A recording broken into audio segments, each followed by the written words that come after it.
Share বাজার ধ্বংস হয়ে গেল কয়েকটি ব্যক্তির কারণে, কোনো ব্যবস্থা না হলো না।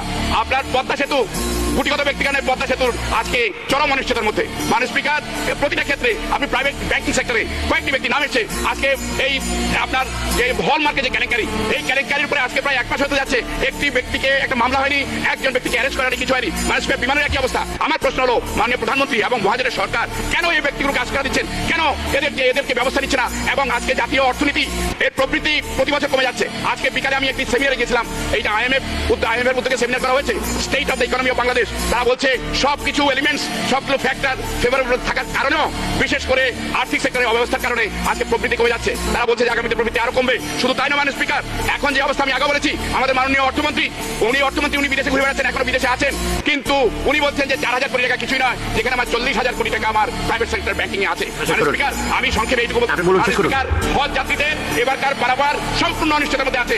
আমাদের লক্ষাধিক হজ যাত্রী এবার হজে যাবে, ফেরত আসবে, বিমান কোনো ব্যবস্থা করেনি, তাদের নিজের ব্যবস্থা নেই, এবং অন্য এয়ারলাইন্সের যে ব্যবস্থা করেছে সেটা সম্পূর্ণ অনিশ্চিত। কাজে মাননীয় স্পিকার, এখনো সময় আছে সরকারকে এই বিশেষ ব্যক্তিগুলোকে তাদেরকে জবাবদিহিতার মধ্যে এনে তাদের উপরে ব্যবস্থা নিতে হবে। একজন ভাইস চ্যান্সেলরের জন্য, প্রো ভাইস চ্যান্সেলরের জন্য ইঞ্জিনিয়ারিং ইউনিভার্সিটি ধ্বংসের মুখে, সেখানে জাহাঙ্গীরনগর ইউনিভার্সিটি একই অবস্থা। ব্যক্তি বিশেষ, হু আর দিস পিপল, তাদের জন্য সরকারের এত প্রাণ কাটবে কেন? লেট দ্য গভর্নমেন্ট অ্যাক্ট আপন দিস পিপল। এই কোটিগত লোক, 15 কোটি লোকের দেশে এই ব্যক্তি বিশেষের কি মূল্যায়ন? Who are they? We don't give a damn for the মাননীয় speaker. I urge upon the government, I urge upon the honorable Prime Minister to take effective action and to correct all these wrongdoings of the individual concerned. চেয়ারম্যানকে এখনই তাকে তার দায় দায়িত্ব থেকে মুক্তি দিয়ে যথার্থ কারণে উপযুক্ত ব্যক্তিকে বিমানের চেয়ারম্যান বানানো উচিত। আমি যেটা বলতে চাচ্ছি, বিমানকে ধ্বংসের মুখ থেকে রক্ষা করো, this is our national party. মাননীয় স্পিকার, আপনাকে অনেক ধন্যবাদ।